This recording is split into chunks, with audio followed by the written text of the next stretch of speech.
se habrán dado cuenta, cuando ustedes se ponen a revisar de verdad hematopoiesis, se habrán dado cuenta que es un poquito más complejo de lo que habían realizado en fisiología, en fisiopatología. Y en base a las prácticas se habrán dado cuenta que signos y síntomas en hematología son pocos, ¿sí? Todo ronda entre anemia, leucopenia, trombocitopenia y trastornos de coagulación. Por ahí se agrega adenopatías.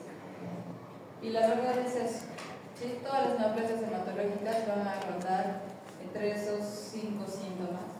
Y entonces no les podemos ofrecer dentro de cuadros clínicos algo más claro que eso.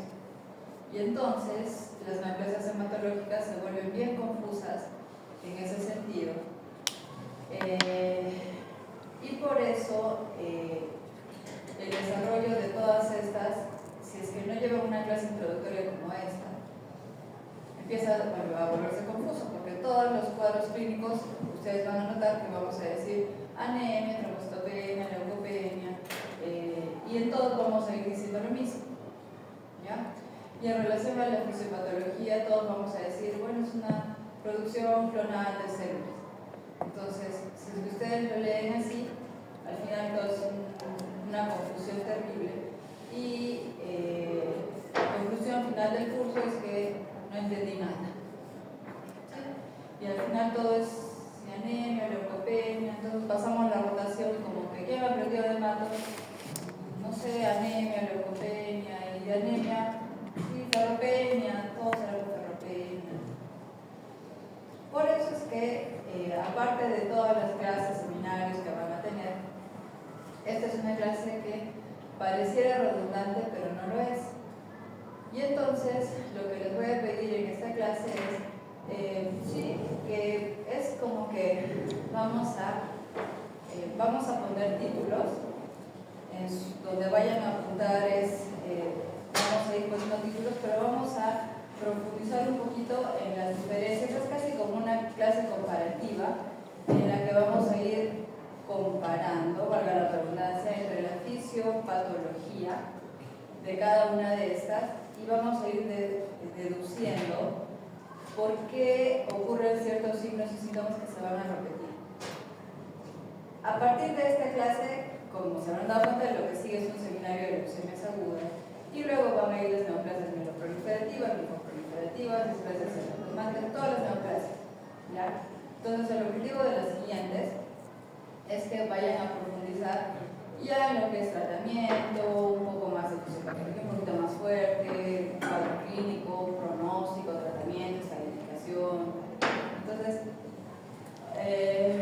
hoy día es como una visión rápida, pero quiero que lo vean desde el punto de vista comparativo. Lo voy a tratar de hacer así para que vayan comparando y vayan organizando un poquito la información que tienen de base, para que a medida que vayan desarrollando ya sepan más o menos de qué va.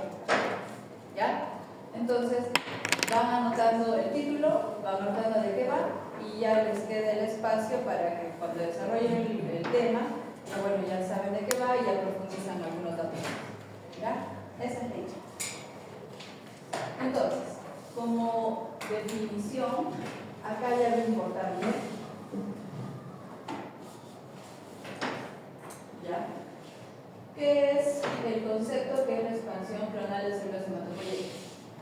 Hasta ahí lo puedo leer rápido, pero aquí la clave está en esto, porque por definición la hematopoiesis es la reproducción celular.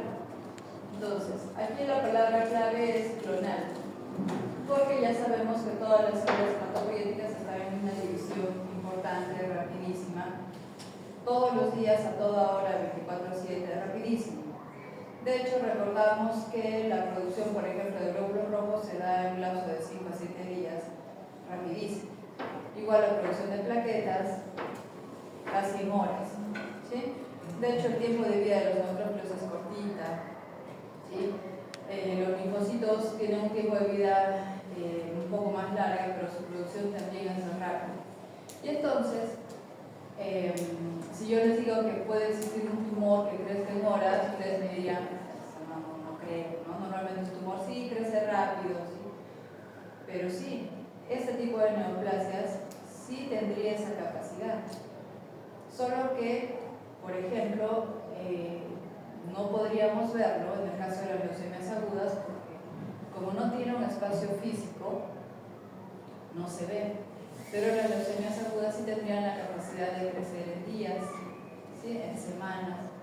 Y esa es la causa de su elevada mortalidad y porque el hecho de una correcta evaluación del hemograma, así los síntomas rápidos que necesitamos de ustedes, de los médicos de primer nivel, es fundamental. ¿Ya? Entonces, hay una expansión rápida de un tejido que normalmente ya se reproducía rápidamente. Entonces, imagínense la agresividad que puede tener una neoplasia de este tipo de tejido. ¿Ya? Entonces, aquí la palabra clave es la palabra clonal. Ahora, según el estado de diferenciación, vamos a tener el fenotipo de la enfermedad. Ya sabemos que era fenotipo y que era fenotipo. Fenotipo era la expresión. ¿Sí? Entonces, según en qué, ya ni siquiera línea celular, sino en qué estado en qué parte de estadio de maduración ocurra la mutación, el fenotipo, o sea, la forma de presentación va a ser diferente. Entonces, por eso, la clasificación clínica que les vamos a dar ahora es diferente que la clasificación que estudiaron el año pasado en fisiopatología. Hasta el año pasado se les ofrecía la clasificación de neoplasias mieloides y neoplasias linfoides. Ahora ustedes han dado el salto a clínicas. Y en clínicas el paciente no viene con su etiqueta acá, soy mieloide, soy linfoide, eso no va a ocurrir. Ahora ustedes dependen de la clínica y dependen de la forma en que se presenten. Y entonces, la clasificación que nosotros les vamos a presentar es de acuerdo a la presentación del paciente. Entonces, viene de acuerdo al fenotipo. Y de acuerdo a esto es que ustedes tienen que hacer el camino al revés. De acuerdo a la clínica, intentar regresar a saber qué línea se alteró y qué estadio de la celda, de la línea, se alteró. ¿Ya? En relación a la edad, van a encontrar en los libros, donde ustedes revisen, que hay ciertas frecuencias, pero en oncología, lamentablemente esto, a diferencia de las enfermedades infecciosas, enfermedades autoinmunes, que la epidemiología tiene una importancia mayor, en oncología esto no es así. En oncología pueden presentarse casos extremos, casos diferentes, y entonces hay revisiones de casos diferentes, ¿no? Presentaciones de un caso excepcional. Entonces, en oncología yo no puedo descartar diagnósticos por edad. ¿Ya? Y entonces, por ejemplo, las leucemias mieloides, las leucemias linfoides, la literatura puede mencionar ciertas edades, pero, repito, no podemos descartar diagnósticos. Y en relación a los tratamientos, tenemos que recordar que cada paciente es un mundo y en relación al manejo, pues yo tengo que evaluar las comorbilidades y en ese sentido plantear tratamientos, que para eso tienen ustedes un seminario de quimio y radio. Yo tengo que evaluar en qué momento mi tratamiento, que es muy agresivo, me va a generar beneficios versus riesgos. ¿Sí? Y entonces vamos a hablar de quimioterapias paliativas, que en términos generales, al común de la población, esto significa abandono del paciente. En esta rotación ustedes van a aprender que no es verdad. Y esto es parte de la educación médica que ustedes también tienen que saber impartir a los pacientes, en el sentido de que eso no es así. Hay situaciones en las que las quimioterapias, más que beneficio, pueden terminar matando a un paciente.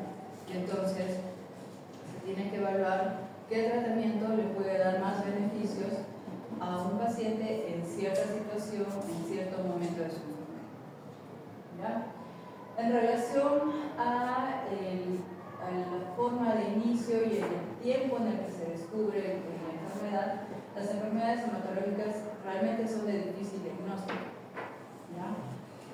Por todo esto que les he comentado, a diferencia de otras neoplasias en las que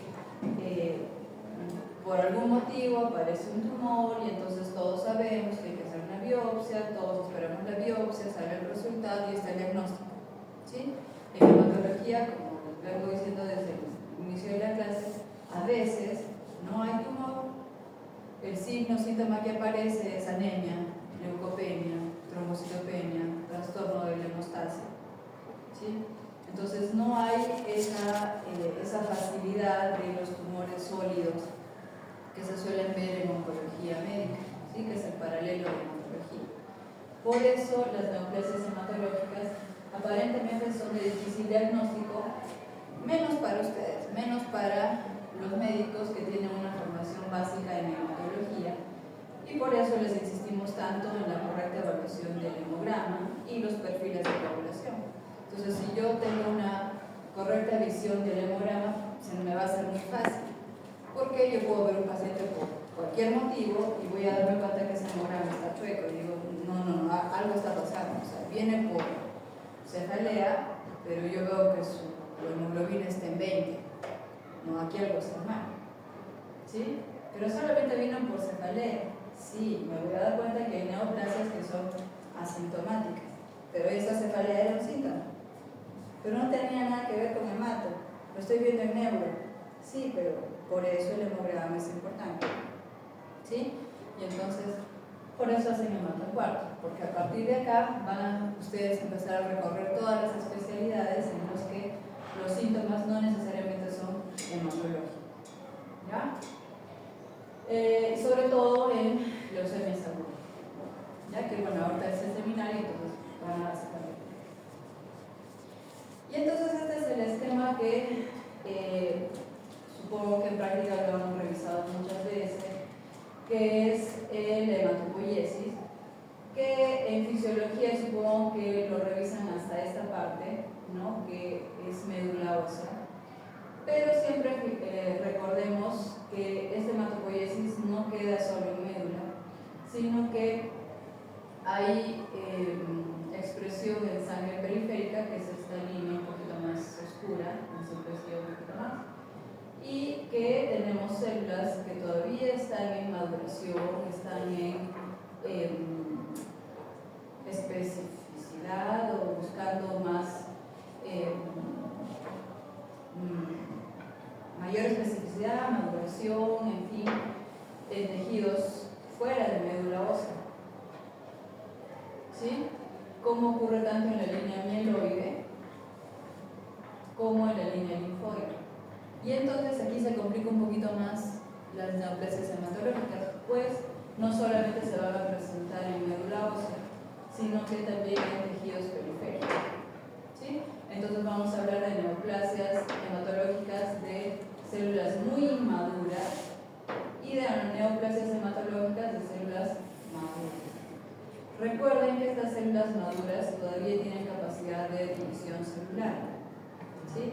Entonces yo voy a tener tumores de células maduras en tejidos y también son neoplasias hematológicas, ¿sí? No solo en médula ósea. Para ahondar un poquito más, recuerden que hay células, por ejemplo, específicamente la célula plasmática que se produce en ganglio, que finalmente luego regresa y hay un batallón de ellas que vive en médula ósea. Y entonces, finalmente tengo una neoplasia de célula muy madura, pero que me va a dar síntomas en médula ósea. Entonces ya un poco más compleja la situación, ¿ya? Por eso es que revisamos esta clase. Muy bien, entonces les hablaba que la clasificación difiere un poquito a lo que ustedes traen de conocimiento de fisiopatología, que eran neoplasias mieloides y neoplasias linfoides. Eso era porque ustedes venían de básicas estudiando citología, histología, entonces veían linfocitos B, linfocitos T. Sin embargo, la clasificación que se les propone acá viene desde los síntomas de los pacientes. Por eso viene desde leucemias agudas, que como comprenderán van a compartir ciertos síntomas, el paciente viene con síntomas y no viene con una etiqueta si soy linfóide o mieloide, como vamos a ver en el seminario. Y el diagnóstico de la línea comprometida probablemente casi se hace al final, ¿no? Ya cuando hago el estudio de médula ósea, ya cuando estoy al borde de la quimioterapia, y no en la medicina del primer nivel que son ustedes. Entonces, por eso es que esta clasificación se propone así, desde los signos y síntomas generales, como leucemia severa. Luego están los síndromes mieloproliferativos crónicos, que incluyen leucemia mieloide crónica, policitemia vera, trombocitosis esencial y mielofibrosis, que están juntos porque, como vamos a ver, ustedes tienen una clase de neoplasias mieloproliferativas crónicas, también comparten mucha sintomatología en común, tanto en el hemograma, tanto en síntomas generales, en el examen físico, entre ellos, ¿no? La leucemia linfoide crónica, quizás para hacerles el paralelo acá, sería como síndromes linfoproliferativos crónicos. ¿Ya? Para que no se confundan. Pongan acá síndromes linfoproliferativos crónicos. Dentro de los síndromes linfoproliferativos crónicos, debo informarles que acá hay como 20. ¿Ya? El diagnóstico entre ellos, incluso en la actualidad para nosotros como hematólogos, el diagnóstico entre ellos es bien difícil. A veces necesitamos pruebas moleculares, juntas médicas entre patólogos, citometristas, realmente es bien complicado. Porque hay, como vamos a ver más adelante, un enmarañamiento entre ganglios, linfocitosis, ¿sí? Y entonces necesitamos pruebas moleculares, marcadores celulares, ¿sí? Para poder definir entre ellas. Entonces, al final todas comparten síntomas muy parecidos con esta enfermedad, que es la leucemia linfoide crónica. Entonces, lo que les pedimos a ustedes es la sospecha inicial de una leucemia linfoide crónica. Por eso se los ponemos así, ya para simplificarlas a ustedes. Sospecha una leucemia linfoide crónica para que tengan una correcta capacidad de referencia, ¿no? de poder decir, no, esto me parece una linfoide crónica. Probablemente sea porque eso es lo más frecuente. Y una vez referido el paciente, bueno, nosotros tendremos que hacer algunas pruebas, como las explico, moleculares, caliatipos, en fin, para discernir entre ellas que son como, sí, quizás aquí sí ven en la cabeza. Este otro punto viene a ser las enfermedades de las células plasmáticas. Muy parecido a los síndromes linfoproliferativos crónicos. Son todas las enfermedades que incluyen al linfocito en el ganglio, ¿sí? En todo ese proceso de inmunocompetencia, ¿sí? Entre que es linfoplasmocito y finalmente célula plasmática, ¿ya? Entonces son células maduras, pero que han estado en ese proceso que la célula presentadora de antígenos presenta el antígeno y están que se dividen, que se vuelven células plasmáticas de memoria y no. Entonces, ¿pueden presentar un proceso oncológico? Sí. Entre ellas también es difícil hacer su disquisición.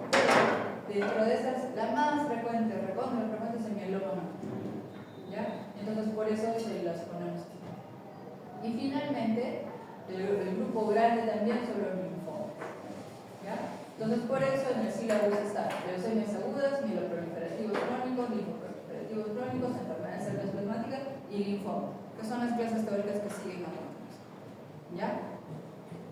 Veamos. Leucemias agudas, que lo que voy a hacer a continuación, como les digo, es la comparación de la fisiopatología, porque ahorita vamos a tener el símbolo. ¿Qué ocurre? Acá lo que va a ocurrir es una proliferación de las células, de las más inmaduras, desde la célula pluripotencial con los siguientes estadios de diferenciación: la comprometida linfoide y la comprometida mieloide, ¿sí? El evento oncológico es de autorrenovación de estas. Recordemos que estas, como características morfológicas en el estudio de médula ósea, no tienen entre sí. Y entonces a todas estas, morfológicamente, los hematólogos los conocemos como blastos. Por eso en la primera clase se acuerdan que les decía la comparación. Una cosa es blasto como blasto y otra cosa es lo que ustedes están revisando. Normoblasto, eritroblasto, mieloblasto, como prefijo. ¿Sí? Como prefijo significa inmaduro. Pero blasto como tal se refiere a la célula madre pluripotencial y a la diferenciada linfoide y mieloma. Entonces, cuando hablamos de leucemias agudas nos referimos a exceso de blastos, o sea, a esas tres primeras. ¿Ya? Entonces, es la enfermedad clonal de esas tres. Hay un exceso de blastos que van a sustituir a todas las células que les había presentado en la hematopoiesis normal. ¿Sí? O sea, estas tres, cualquiera de estas tres puede proliferar y me va a ensombrecer todo este espacio que estaba destinado a la proliferación y diferenciación de todas estas células. Por lo tanto, hay una interrupción de esta maduración normal de células que se va a reflejar en sangre periférica con una falla. Eso es en tres palabras lo que es una leucemia. Estas, ¿sí? Entonces, hay un fracaso progresivo de la hematopoiesis que va a producir una serie de signos y síntomas muy inespecíficos, porque no sabemos por qué síntoma le va a llamar la atención al paciente. ¿Sí? Como eso nos va a explicar ahora sus compañeros. Entonces, cualquiera, ¿sí? Va a venir por anemia, va a venir por infección, o va a venir porque sangró, no sabemos. ¿Sí? El hecho es que hay un fracaso de la hematopoiesis y cuando estas células logran romper la barrera del estroma y salen hacia sangre periférica, eso ya es infiltración. ¿Sí? A su vez, esta infiltración hacia sangre periférica pues me va a generar alteraciones de mi hemostasia y suelen estar asociadas a trastornos de la coagulación. ¿Sí? Usualmente las leucemias vienen asociadas a CIA. ¿Sí? Y entonces eso es en definición una leucemia. ¿Pueden haber signos y síntomas específicos? Sí, puede ser, dependerá del linaje. Las leucemias linfoides podemos deducir si es el linaje linfoide, pues puede estar asociada a la hepatía, si es leucemia mieloide puede estar asociada a tumores en cualquier parte del cuerpo. El estudio se hará a través de estudio de médula ósea, como en todas las neoplasias hematológicas. Entonces, solo esto, ¿no? El diagnóstico se hace con un incremento de blastos, más de 20% de blastos en médula ósea. Solo acá para hacer la comparativa, ¿no? Como estos blastos invaden e interrumpen la hematopoiesis normal y eso hace el fracaso de la hematopoiesis, que se clasifican por morfología o por inmunofenotipo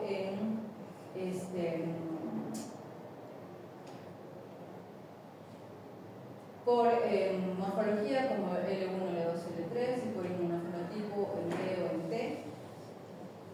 Las leucemias mieloides igual, ¿no? Por morfología o por inmunofenotipo, ¿no? Que es un poco más específico.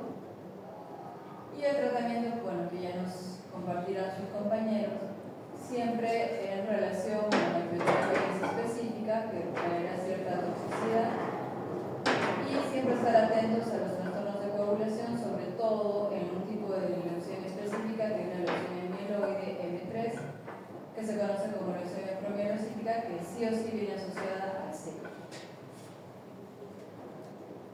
En relación a los trastornos neuroproliferativos crónicos, nos vamos a centrar ya no en estas tres, que estos tres eran los blastos, ¿se acuerdan? En los mieloproliferativos crónicos nos vamos a situar en ella, en la célula madre mieloide. El evento oncológico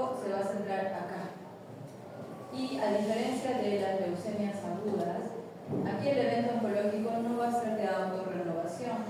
Acá lo que tenemos es una mutación en la señal en la vía de señalización de esta célula, que, como recordaremos, bueno, espero que recordemos, que para que se produzca esta maduración y reproducción celular necesitamos señales, ¿no? Necesitamos los factores de crecimiento, los factores estimulantes, ¿no? Que se activan a través de vías de señalización que llegan al núcleo y le dicen a la célula: reprodúcete, pues necesito más glóbulos rojos, necesitamos plaquetas, necesito más granulocitos, ¿sí?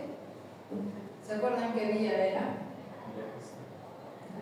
Entonces, esta vía, ¿sí? Hay una mutación en esta célula en el gen de la tirosina YACROS, ¿sí? Y entonces en ella, sin necesidad de que viniera el ligando, se active. Entonces, recuerda, a diferencia de las leucemias agudas en que la mutación era de autorrenovación, acá el problema oncológico es no de autorrenovación, sino de producción celular, producción y maduración celular, sin necesidad de ligando. Entonces, se producen células maduras, ya no son blastos, aquí ya no hay exceso de plasmas, sino hay producción de células maduras. Como hay producción de células maduras, entonces inicialmente no hay una acumulación de células inmaduras en médula ósea, simplemente se producen y siguen su camino natural. ¿Cuál era su camino natural? Salir a sangre. Entonces, se imagina de primera intención un paciente que normalmente pues de repente tiene sus valores de hemoglobina, qué sé yo, normales, ¿no? Aquí para Arequipa de repente un 13, ¿sí? De pronto en un tiempo tiene un 14. ¿Tendrá algún síntoma? No, bueno. De pronto tiene un 15. ¿Tendrá algún síntoma? Tampoco. De pronto tiene un 16. De pronto tiene un 17. De pronto ya tiene 18. Ya se durmió su compañero. Mejor sigo más rápido. De pronto ya tiene 25. ¿Sí? Entonces ya con esos valores probablemente ya empieza a sentir alguna molestia. ¿Sí? Entonces, ¿eso qué pueden deducir? ¿Cómo será inicialmente estas neoplasias? ¿Tendrán síntomas? Son asintomáticos, ¿sí? Entonces, ahora, esta mutación, ¿dónde se está dando? ¿Se está dando en el reticulocito? No creo, ¿no es cierto? Este ya no tiene núcleo. ¿Dónde se está dando?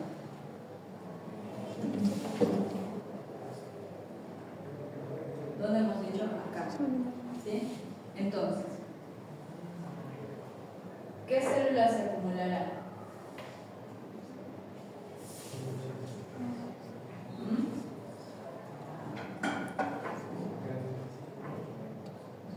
Las tres. Entonces, si bien son 4 patologías, ¿sí? Hasta aquí es fácil deducir, ¿no es cierto? Yo diría que fácil, en la policitemia vera tengo 20 de hemoglobina y todo lo demás estará normal, ¿no?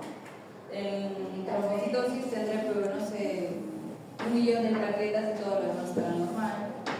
En leucemia amiloide crónica yo tendré... ¿Qué tendré en leucemia amiloide crónica?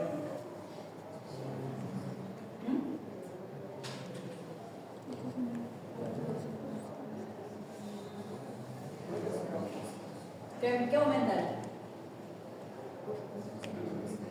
Granulocitos, ¿sí? Eso podemos deducir, ¿no? Entonces hasta ahí, qué fácil el diagnóstico. Pero recuerden que esta mutación se está dando en la célula mieloide, ¿sí? Y entonces, como ustedes habrán deducido ahorita, aumentan todas, sí. Y entonces el diagnóstico no es tan fácil. El paciente va a venir con síntomas de hiperviscosidad, cefaleas, mareos, tinnitus, acúfenos, escotomas, adormecimientos. Es el paciente que parece espeso. ¿Qué viene? O sea, ¿por qué viene la emergencia? ¿Y yo qué hago? No sé, pero lo mandará el neurólogo le hará tomografía, y a nadie se le puede hacer un hemograma, por ejemplo. ¿Sí? Porque aparecen síntomas neurológicos, de pronto, no sé, empieza a tener sangrado, porque estos síndromes de hiperviscosidad producen alteraciones de la hemostasia. Entonces le hacen un hemograma y tiene 500.000 plaquetas. Ay, pues tiene plaquetas mejor que yo, ¿no? Porque estará sangrando, ¿no? ¿Sí? Entonces, estos síndromes síndromes mieloproliferativos crónicos, pues tienen esa dificultad. Empiezan a producir mayor cantidad de células, primero son asintomáticos, podrían descubrirse en exámenes prequirúrgicos, en esos exámenes que les hacen a ustedes todos los años antes de entrar a iniciar el año académico, preocupacionales, ¿sí? Tienen una evolución potencial, porque claro, esta reproducción celular constante va a poder producir inflamación en el estroma medular, y eso puede generar inflamación del estroma y mielofibrosis. Se dice que hay una mayor frecuencia en pacientes mayores, pero también puede aparecer en niños. Ahora, todo ese exceso de células, normalmente las células de la sangre, ¿dónde mueren? Y todo ese exceso de células, ¿dónde morirán? En vaso. Entonces, ¿qué irá creciendo progresivamente? En vaso. ¿Sí? Entonces, otros síntomas, si al señor no le llama la atención los dolores de cabeza, los mareos, los puede asociar con otra cosa, ¿no? Puede decir estoy estresado, no sé. ¿Qué otro síntoma puede aparecer? Dolor. ¿Sí? Dolor en el hipocondrio izquierdo. ¿Sí? Muy bien. Ahora, ¿cuál es el tratamiento? A ver, bueno, ya lo van a revisar, pero a veces el tratamiento es, algunos pueden recibir quimioterapia específica. Vamos a ver. Entonces, ¿qué enfermedades incluyen? Como hemos visto, incluye estas cuatro: la policitemia vera, la leucemia amiloide crónica, trombocitosis esencial y mielofibrosis. Todos ellos comparten la esplenomegalia, ya saben. La policitemia vera, hay que hacer el diagnóstico diferencial con las poliglobulias o las policitemias secundarias. ¿Cuándo puede haber policitemia secundaria? En altura, ¿no es cierto? Aquellos pacientes sometidos a hipoxia crónica pueden desarrollar mayor cantidad, o sea, una médula puede fabricar mayor cantidad de glóbulos rojos. Pregunta: si es policitemia secundaria y no hay problema, no hay una mutación, ¿cómo estarían su recuento de plaquetas y recuento de leucocitos en ellos? Normal. ¿Sí? Entonces, otra vez, ¿qué examen me está sirviendo para esto? Hemograma. ¿Sí? Entonces, siempre vamos a regresar a la correcta evaluación del hemograma. ¿Ya? Entonces, ¿qué estudio me suele ayudar para hacer esa disquisición entre policitemia vera y poliglobulia secundaria? La prueba molecular para buscar la mutación del JAK2. ¿Sí? En policitemia vera, la presencia del JAK2 está en el 95% de pacientes. Como hemos visto, pasan una gran parte del diagnóstico como asintomáticos, y ahí están ustedes. ¿Por qué? Porque van a ser en estudios son pacientes totalmente asintomáticos, que va a ser un hemograma de un familiar, de una amiga. Mira, me han hecho un hemograma. A ver, míramelo. Ay, mira, tienes 19 de hemoglobina, estás muy bien. No creo, ¿no? Entonces, por eso es importante que ustedes sepan tanto hacia abajo como anemia, como hacia arriba, porque esos pacientes van a estar asintomáticos. ¿Ya? El problema es que no pasa nada hasta que se complica. ¿Y cuál puede ser la complicación? Complicaciones severas, infartos y muertes. Entonces ya la siguiente consulta que te van a hacer ya es cuando ya no hay. ¿Sí? Entonces esos hemogramas no hay que dejarlos pasar. El diagnóstico, como les decía, no es tan fácil como pareciera. ¿Por qué? Porque viene asociada también a trombocitosis, leucocitosis, y entonces no es que yo voy a ver un hemograma y va a ser muy facilito. Ah, mira, tienes una policitemia vera. No, usualmente son hemogramas con citosis. Las 3 líneas están elevadas, entonces el trabajo consiste en saber, pues, bueno, y ahora cuál de los mieloproliferativos es. Y entonces, bueno, de toda esa parte ya de distinción entre una y otra la van a ver en el clase. En el caso de la leucemia amiloide igual, ¿no? Es la mutación, ¿no? En ese gen de la tirosina y tal, pero aquí sí se descubrió específicamente el gen involucrado y se descubrió que era el cromosoma Filadelfia que generaba un protoncogen, el BCR-ABL, que se puede estudiar porque este protoncogen genera una proteína que hace la llamada igualita para no complicarnos más. La proteína es BCR-ABL, que es esto, ¿no? Que es la misma y que genera lo mismo que la célula neutrófilo se produzca en mayor cantidad, y entonces si es que aumentan los neutrófilos, ¿qué aumentará en el hemograma? Los neutrófilos, ¿a qué batallón pertenecen? Leucocitos. Las ¿Cuál es el problema de la leucemia mieloide crónica? Eso tienen que acordarse, ¿ya? El problema de esta proteína, de esta mutación BCR-ABL, es que es malosa. No solamente le dice a la célula produce neutrófilos, sino que altera su apoptosis. Y al alterar su apoptosis, le permite guardar otras mutaciones, y entonces ella sí se va a transformar en el tiempo. Y entonces dentro de los mieloproliferativos crónicos, esta es la malosa. ¿Por qué? Porque se va a transformar. Sí o sí, en el tiempo se va a transformar. Y entonces esta tiene fase crónica acelerada aguda, se convertirá en leucemia mieloide.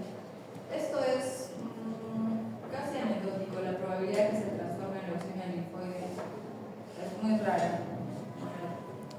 La literatura dice hasta el 65%. Yo siempre he visto mieloide. Y es por eso, no es porque altera también su apoptosis. El tratamiento ha ido avanzando, primero era inespecífico, hidroxiurea, ahora existe el inhibidor específico de la tirosina para esta enfermedad, que es el imatinib. Este es antiguo, no es tan nuevo. Ahora existe segunda línea, tercera línea. Bueno, igual tienen sus números. En el caso de la trombocitosis esencial es lo mismo. Igual, solo que la mutación del JAK2 se encuentra en menor proporción, pero se puede estudiar las mutaciones específicas de la vía de señalización de las plaquetas, que es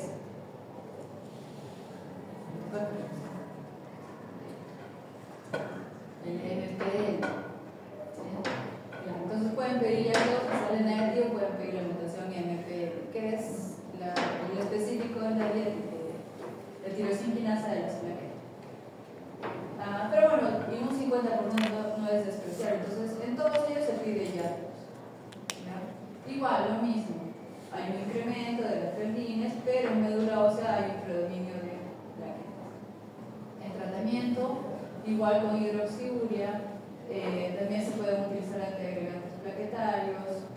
En este caso, la mutación no es tan malosa como la leucemia mieloide, entonces no tiene fases, no hay transformación, ¿no? Simplemente, si nosotros no detenemos esta hiperproducción, puede terminar en fibrosis.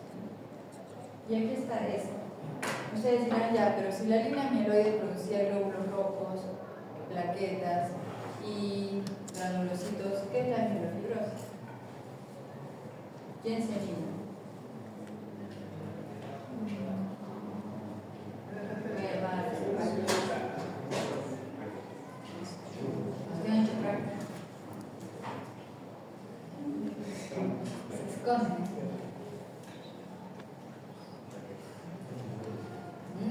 La mielofibrosis es la enfermedad del estroma, ¿ya? Pues resulta que toda esta proliferación va a inflamar el estroma medular. Y entonces, si recordamos que es el estroma medular, pues es el tejido de sostén de todas estas células. Si esto se inflama, pues estos fibroblastos van a producir tejido fibrótico. Y finalmente ocurre esto, lo de la imagen. Bueno, no se nota, no es el puntero, creo que está ahí mucho más. Eso. Entonces, como ven, no hay células, ¿sí? Las ahogan a las células. Y como se imaginarán, el paciente morirá. ¿Ya? Y ahora, ¿pero ¿por qué si no hay células, entonces qué habrá en sangre periférica? No hay células, ¿no? Habrá pancitopenia. ¿Y por qué la doctora ha dicho que se parece con las otras en las que había muchas células?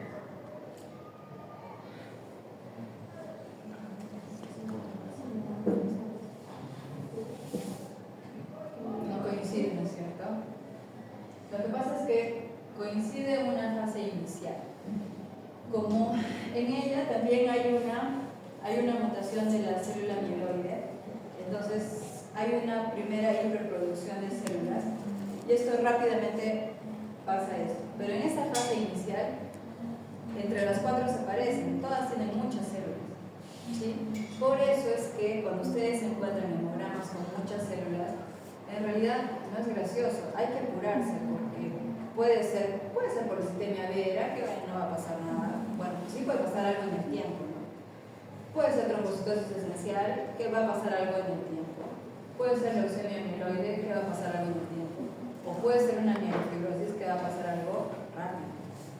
Entonces, la idea es que ustedes puedan captar rápidamente a estos pacientes y hacer al toque el estudio, porque esta fibrosis va a pasar usualmente en los 2-3 meses siguientes, y aquí ya no hay vuelta atrás. El paciente sí o sí va a morir. O sea, solo teníamos esos 2-3 meses iniciales en los que el paciente probablemente sí tenga unos primeros síntomas de hiperviscosidad, lo que les he dicho, cefaleas, mareos, adormecimiento, es un poco raro, hacer un hemograma, hay citosis, y luego ¡pum!, se va a apagar. En esa primera fase de citosis sí tendríamos tiempo como para de repente proponerle trasplante antes de que la médula se congele, ¿sí?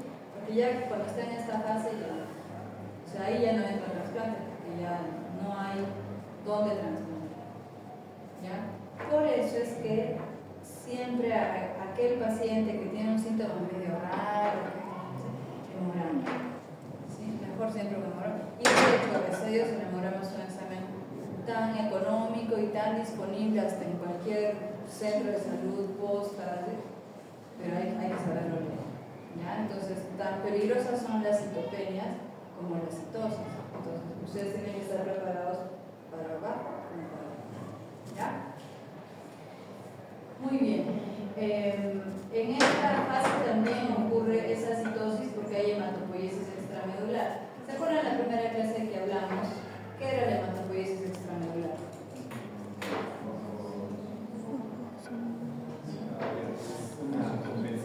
Claro, el cuerpo siente que se ahoga y entonces dice, ¿de dónde más produzco? ¿Qué órganos serán? Hígado más, ¿sí? Y entonces ellos empiezan a producir y que eso que se traduce en sangre periférica. Podrán producir así bonitos, redonditos. Entonces en el frotis de sangre periférica vamos a encontrar formas anormales. Entonces por eso siempre, toda alteración, siempre es importante pedir frotis de sangre periférica, ¿sí? Y por eso ellos estuvieron atentos a la primera clase, ¿no? Ya, en ellos también hay que pedir ya dos, pero el diagnóstico básicamente es con biopsia de médula ósea. Entonces, en estos casos hay que referir rápido para hacer estudio de médula. ¿Ya? Muy bien. En el caso de la contraparte, ¿no?, de los síndromes linfoproliferativos crónicos, en específico la leucemia linfoide crónica, ya, es lo mismo, pero en la línea linfoide, ¿sí? Hay una mutación en la célula linfoide, en la célula comprometida linfoide,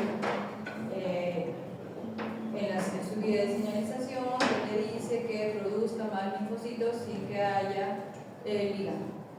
Y entonces, usualmente ocurre en los linfocitos B, en los linfocitos T es raro, porque ocurre en la médula ósea. ¿Sí? ¿Se acuerdan que la médula ósea es el órgano primario de los linfocitos B o T? Por eso es más frecuente eso. Ya. Entonces, ¿qué va a ocurrir primero? Hay un acúmulo de linfocitos B. ¿Ustedes sienten recorrer su cuerpo los linfocitos B? No, ¿no es cierto? Entonces, si se empiezan a acumular los linfocitos B, ¿sentirán algo? No. Cuando hay acúmulo, a ver, ¿cuál es el recorrido normal de los linfocitos B?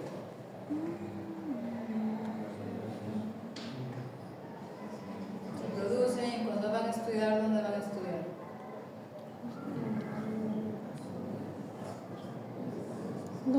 Ganglios y vasos.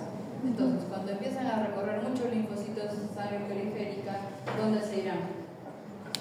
Ganglios, vasos. ¿Sí?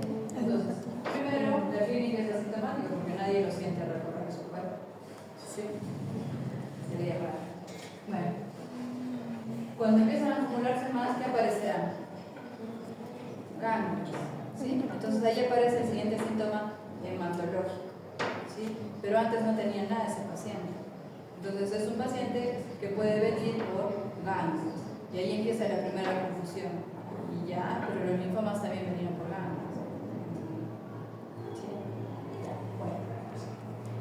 Estos síntomas, estos linfocitos cuando se acumulan, van a estudiar en linfomas que pueden generar síntomas que los conocemos como síntomas B. Entonces cuando están circulando y se acumulan, podrían aparecer estos síntomas que se llaman síntomas B y que son sudoración, baja de peso, sudoración y fiebre. Sí, son, como verán, específicos, pero en algunos pueden aparecer, no es para todos. Y entonces en el transcurso del tiempo, en su acumulación, podrían aparecer estos, ¿sí? El estadio. Primero va a haber linfocitosis, que nadie se va a dar cuenta, a menos un médico que sepa leer ¿qué? Hemogramas. ¿Sí? Y entonces primero va a haber linfocitosis. Ojo, mira, no estoy diciendo, ay, 60% de linfocitos. No. Los que ya sabemos leer hemogramas, sabemos que la linfocitosis, ¿dónde se ven? En absolutos. ¿Sí? No se leen en los porcentuales. Esas son linfocitosis relativas. Las fórmulas leucocitarias porcentuales no dan diagnóstico, tienen que fijarse en los absolutos. ¿Sí? Y miren, pueden dar linfocitosis tan terribles como más de 15.000 linfocitos. ¿Sí? Y si hay linfocitosis como de 15.000, ¿qué habrá en el hemograma en general? ¿A qué batallón pertenecen los linfocitos? Leucocitos. ¿Sí? Entonces es un hemograma con leucocitos y linfocitos. Luego, ¿qué habrá? Adenopatía. Luego, ¿qué habrá? Luego, ¿qué habrá? ¿Por qué? ¿Desplazamiento de quién? ¿En dónde? O sea, se ha metido los linfocitos en medio. ¿Ya? Puede ser por eso, o también por, mira cuánto tiempo va enfermo el paciente. ¿Qué es? Es una anemia por... Sí.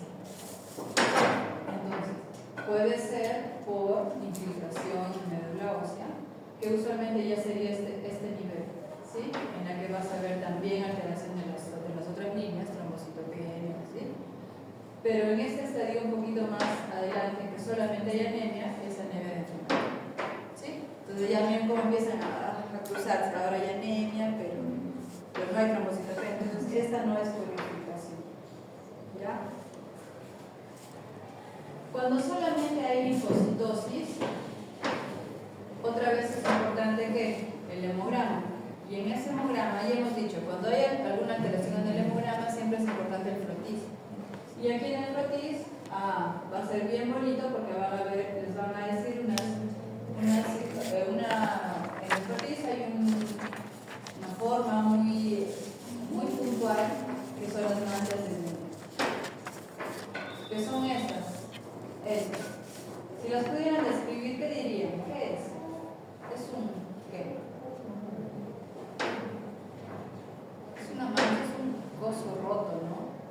Sí, pues es un linfocito roto. Es un linfocito de los mutados que son frágiles y se rompen.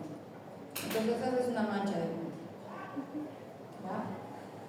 Entonces ya saben, cuando tengan alteración en el hemograma, ¿qué pido? Frontis. Entonces el frontis ayuda, sí, mucho. Entonces hay que aprender a pedirlo, pídanlo, porque de verdad que da mucha información. ¿Ya?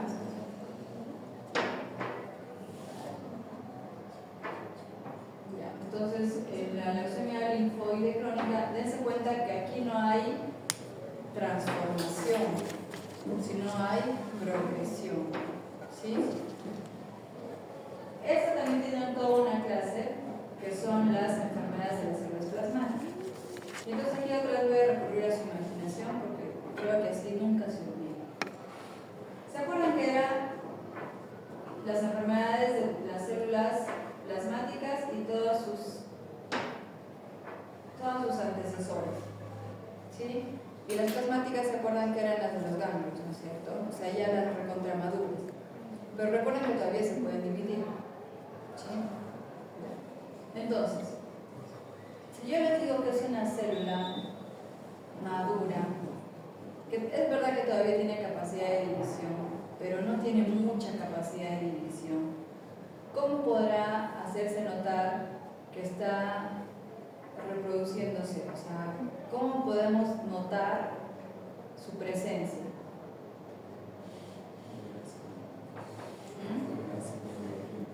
Con lo que producían. ¿Sí? ¿Y qué producían? Inmunoglobulina. ¿Sí? Por eso, los han hecho complejo, pues, pero bueno, por eso su título son gammatopatías monoclonales. ¿Sí? Porque eso era lo que producían. ¿Ya? Y entonces, las vamos a descubrir a través de su producto. Y entonces ustedes dirán, pero eran muy inmunoglobulinas, ¿no? ¿Por qué no podemos decir inmunoglobulina? Porque recuerden que eran mutadas, entonces no van a producir inmunoglobulinas buenas, ¿sí? Producirán inmunoglobulinas alteradas, ¿sí? Y ojalá que sean inmunoglobulinas menos completas. Ahora acuérdense del inmuno. Las inmunoglobulinas eran una molécula así durita, completa, o tenían partecitas. Tenían partecitas. Y entonces, ¿se acuerdan las cadenas ligeras, cadenas pesadas? Entonces, como estas son células mutadas, ni siquiera tienen la capacidad, bueno, algunas sí, pero otras, ni siquiera la producen completa. Entonces producen trocitos, producen o cadenas ligeras, o cadenas pesadas, o ambas, porque están alteradas. Y entonces no puedo decir, pues, producen inmunoglobulinas, porque no es del todo cierto. Por eso se le dice proteína. ¿Ya? Entonces, a este grupo de enfermedades va a ser, si esperamos hasta que se reproduzcan y poder demostrar el tumor de ellas hasta que se reproduzcan, ya pues ha pasado mucho tiempo. Entonces a ellas las vamos a descubrir así en flagrante, no por su tumor, sino por su producto. ¿Sí? Entonces a todas ellas las vamos a descubrir por la proteína. ¿Ya? Igual tiene cierta epidemiología, pero como van a ver en la clase teórica, tiene picos. Incluye varias enfermedades, de ellas la que más nos interesa es el mieloma múltiple. Las otras son recontra importantes porque aquí se va a cerrar el ciclo, por ejemplo, con anemias hemolíticas de anticuerpos fríos, ¿se acuerdan? Que tenían que ver con hemoglobalinas M. Ya, ahí está. Bueno, ya, igual, eso se termina en la clase. Bueno, esta parte es importante para terminar de explicar la fisiopatología. Entonces, esto era un poquito difícil de entender si es que no recordaban que la célula plasmática sí, finalmente nace en el ganglio, pero no vive en el ganglio, porque si fuera así, el mieloma múltiple, el síntoma sería adenopatía, pero no lo es. ¿Ya? Estas células plasmáticas migran hacia el médula ósea. Entonces, en médula ósea, en teoría, empezarían a reproducirse. ¿Sí? Y si empiezan a reproducirse, ¿qué síntomas tendrían que dar?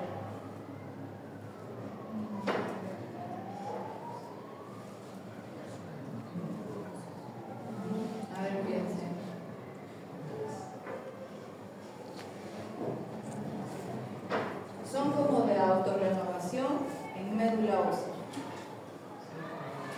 ¿A qué se parecería?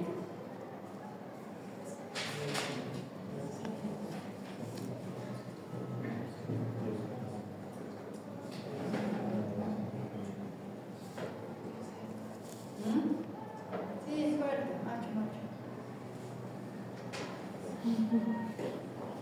Habla nomás, sí, eso. Súbele. Sí. Se parecería, ¿no es cierto? Estamos hablando de autorrenovación en médula, ¿sí? Pero recuerden que estas son lentas.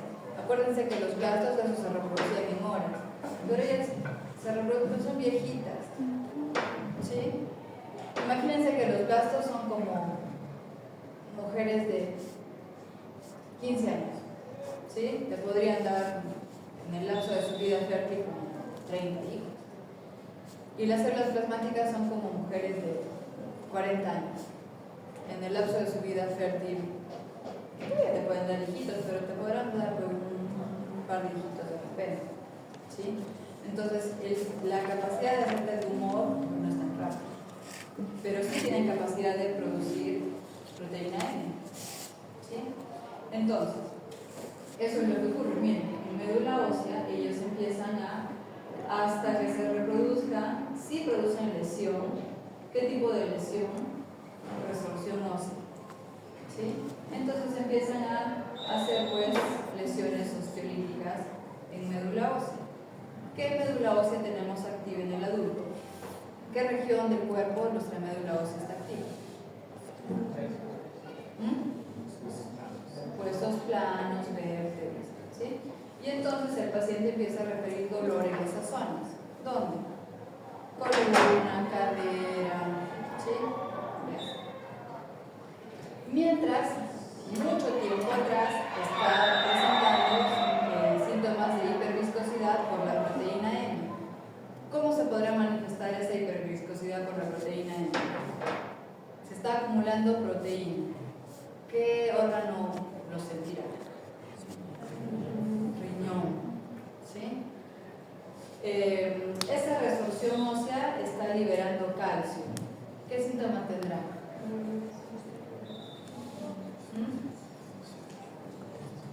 Hipercalcemia, ¿qué me da? Sí, cardíaco, pero cuando es alto. Antes de eso, sí, probablemente no lo puedes dar desprendimiento. Como tú estás todo este tiempo enfermo, tiene una enfermedad crónica. ¿Qué tendrá? Anemia. ¿Ya? Y entonces la mayor frecuencia se suele dar en personas mayores, en viejitos. Entonces ahora juntemos. Es un viejito que viene con anemia, con dolor en la caderita, en la espalda, como que se le hinchan los piecitos. ¿Qué decimos? Ay, es que es viejito. Ya es que es viejito. ¿Estará bien eso? No, pues es un mieloma que nos está comiendo. ¿Sí? Entonces, corolario. ¿Los viejitos tienen anemia? No, revisen sus tablas. Los viejitos no tienen por qué tener anemia, vayan a estudiar su anemia. 2. ¿A los viejitos les tiene que doler la espalda? No, a menos que tenga artrosis. Vayan a hacer su placa, les muestran artrosis y ya se quedan tranquilos que tienen artrosis. De repente hacen su placa y encuentran sus lesiones osteolíticas. ¿Sí? 3. ¿Todos los viejitos se hinchan? ¿Todos los viejitos hacen su riñón? No, no es cierto. Vayan a estudiar su riñón y van a encontrar su proteína, ¿eh? ¿Sí? Es que antes yo daba esta clase. Pero bueno, el resto continuará. No dejan en la clase. Pero bueno, disgracias a las plasmáticas es bien bonita porque tiene. Miren cómo se mezcla ahí anemias y dolores, cosas que no son síntomas hematológicos, solo la anemia. ¿Ya? Entonces otra vez el estudio correcto de hemogramas. ¿Ya? Bueno, ahí estaban las células plasmáticas, la médula ósea, las lesiones químicas. Y linfomas, que no me di cuenta que me estaba estrellando, pero bueno, tienen ustedes un seminario. ¿Ya? Lo único que les quería decir en linfomas es que es la neoplasia de los linfocitos maduros fuera de médula ósea. Y antes de que se confundan, quiero decirles, ¿dónde tenemos linfocitos en el cuerpo? En los ganglios tenemos cúmulos de linfocitos, ¿sí?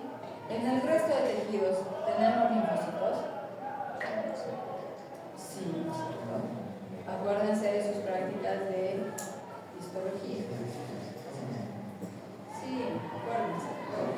¿Sí? Cuando hacían sus linfocitos, había ahí siempre linfocitos. Por eso es que el linfoma es difícil, porque el linfoma puede ocurrir en cualquier tejido. Obviamente, donde hay acúmulo de linfocitos es más frecuente. Por eso ustedes tienen la idea, ganglio linfoma. Pero eso no es el 100%. ¿Ya?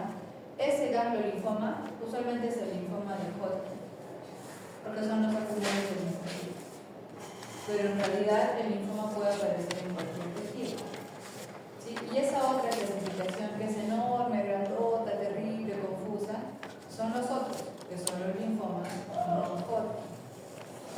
¿Ya? Entonces, solo para que se acuerden, los ganglios que ustedes palpan son los que palpan, porque en realidad hay un montón. ¿Sí? Tenemos muchos ganglios en el resto del cuerpo. Entonces, a veces hay diagnósticos de linfomas que solamente se van a hacer por imagen. ¿Sí? Entonces, a veces hay siempre necesidad de hacer estudios de imagen para poder diagnosticar una proliferación de linfocitos tipo linfoma. 2. ¿Qué puede aparecer a cualquier edad? Que el linfoma de Hodgkin es un tipo de linfoma específico de ganglio, porque es un tipo de linfocito muy específico, es el linfocito B activado de centro germinal. Y si ustedes se acuerdan de sus clases de histología, es el linfocito de centro germinal, es aquel linfocito del folículo secundario. ¿Sí? Entonces, por eso es que el linfoma de Hodgkin, la clínica son ganglios, porque esto solamente se da en ganglio. ¿Sí? Y bueno, que tiene un nombre clásico, porque en ese momento no había las funciones ni la sintometría de flujo para saber qué era este tipo de ganglio. No solamente ellos que lo descubrieron dijeron, mira, qué raro, ya, lo llamaremos. ¿Tú cómo te llamas? Yo cómo me llamo, así se llama. Pero en realidad luego se supo que era un tipo muy específico de linfocito. Que se den cuenta que su clasificación no es otra cosa que una descripción anatomopatológica y que por eso su diagnóstico requiere una biopsia muy bien tomada y que por lo tanto su diagnóstico no va de otra cosa que no es una buena biopsia. Entonces, no es que ustedes tocan un ganglio con referencia a hematología, porque los hematólogos no hacemos biopsia. ¿Sí? Entonces, ustedes tocan un ganglio y, según las características clínicas del contexto clínico del paciente, definirán si les parece una neoplasia que amerite biopsia, a dónde referirán. ¿Quién hace las biopsias? Los cirujanos. Idealmente el cirujano oncólogo, porque como verán, el patólogo necesita todo el ganglio, ¿sí? No solo una partecita. Entonces no se vayan a estar emocionados, se demora mucho, yo le haré la biopsia. No, ya se necesita una muy buena biopsia que abarque toda la arquitectura del ganglio, idealmente incluso la grasa periganglionar para que haga un buen diagnóstico. ¿Ya? Y de frente al oncólogo, de frente al hematólogo. No, hay que necesitar una biopsia. Recuerden que un ganglio, ¿qué puede ser más? Una hélice. ¿Qué más puede ser?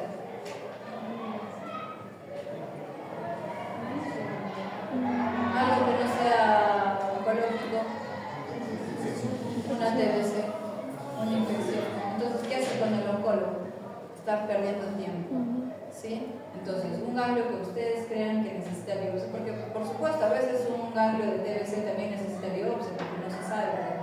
Es Entonces, ¿quién va a hacer ese desempate de la biopsia? Entonces, el área quirúrgica es el que hace la biopsia. Hagan bien el trabajo. Bueno, el linfoma de Hodgkin, que la clínica son adenopatías, ya vamos a revisar al final. Ellos también llevan anemia, pero es por enfermedad crónica. Esto es importante. Ellos llevan una estadificación, que es la estadificación de árbol, que en el último estadio les pintan la pelvis. ¿Por qué? Invasión de médula ósea. ¿Ya? Entonces, esto siempre se equivocan ustedes en el examen. El linfoma puede alterar el hemograma.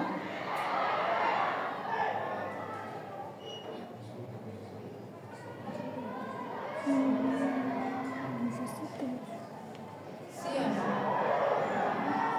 Depende de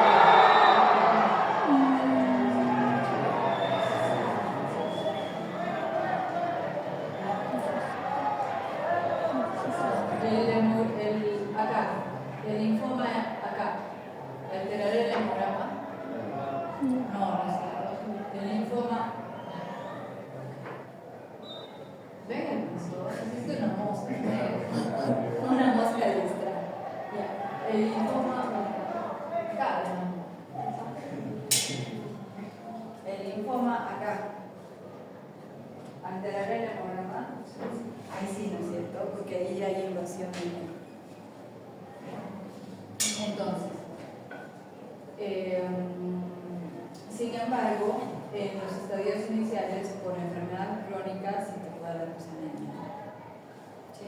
Entonces ya ven cómo se empieza a repasar todo. Pero bueno, esa es la idea. ¿Ya?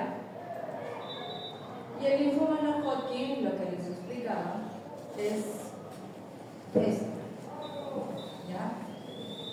Que intenté hacer la clasificación así con colorcitos, pero ya es que es tan grande que ya ni sentado. Lo único que les quiero decir es que hay el linfoma, la clasificación es tan grande porque tenemos linfocitos en todos los tejidos. Y entonces ustedes se dan el tiempo de leer la clasificación, se van a dar cuenta que hay linfoma cerebral, linfoma nasal, linfoma pulmonar, linfoma esplénico. Por eso es que la clasificación es grande. ¿Ya? Y hay esa clasificación entre B y T. Se habrán dado cuenta entonces que el paciente no viene diciendo yo tengo este ganglio y aquí dice T. No ocurre así. Viene con un ganglio y va usted a saber. Esta definición entre B y T, inmaduro, se da casi al final, ya casi el diagnóstico. Entonces, clínicamente es un ganglio.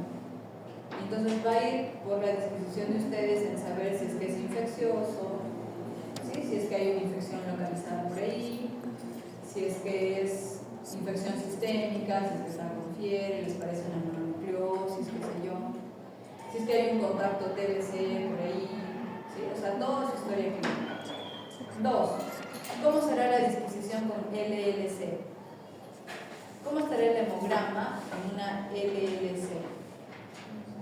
¿Qué tendrá el hemograma de una LLC con ganglios?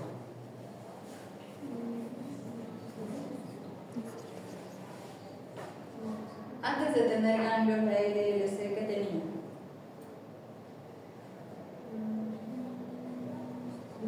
Linfocitosis. Entonces un ganglio, como mínimo, piden el hemograma. Si tiene linfocitosis, lo más probable es que sea una LLC. ¿Sí? Entonces miren cómo a través de su hemograma correctamente leído pueden ya ir avanzando. ¿Sí? Si es que no cumple nada de eso, sí, pues efectivamente hay que hacer la biopsia. Y recién con la biopsia en mano, después que hayan hecho una buena historia, un buen examen, hayan analizado el hemograma y tal, recién están ahí para saber si es B o T, y ya aporta de la diagnóstico. Entonces es al revés de lo que estudiaron en fisiopatía, ¿no? Y que ya tenían el diagnóstico y recién van a la clínica. ¿Ya? Entonces, en linfomas en realidad no hay mucho que decir, ¿no? ¿no? Simplemente tienen un ganglio, hacen la historia y esperan el desempate del linfonotólogo. ¿Sí? A ver si es linfoma y si es linfoma qué tipo es